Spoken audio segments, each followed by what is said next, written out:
ہم یہ سوچتے ہیں کہ ہم نے اگر سنت رسول صلی اللہ تعالی علیہ وآلہ وسلم اپنے چہرے پر سجا لی تو لوگ کیا کہیں گے؟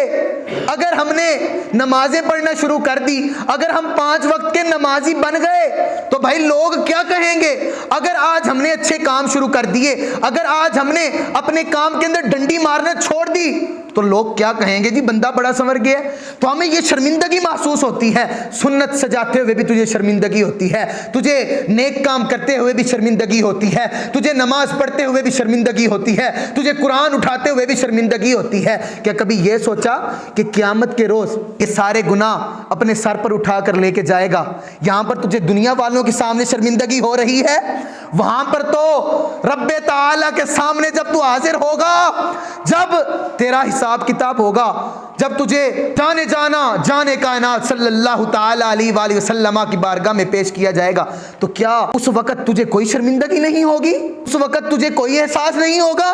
اصل تو شرمندگی وہاں پر ہونی ہے بھائی، میدان ادھر سجنا ہے، اصل باتیں تو وہاں پر ہونی ہیں، اصل پیشی تو ادھر لگنی ہے۔ آج تجھے دنیا والوں سے شرمندگی محسوس ہو رہی ہے کہ اگر میں سنت رسول اپنے چہرے پر سجا لوں گا، اگر میں نمازی بن جاؤں گا، اگر میں 5 وقت کی نماز باجماعت ادا کرنے لگ جاؤں گا تو میرے محلے والے کیا کہیں گے؟ تو میرے خاندان والے کیا کہیں گے؟ اگر میں نے دین کے اوپر چلنا شروع کر دیا تو میرے خاندان والے کہیں گے یہ تو مولوی ہو گیا۔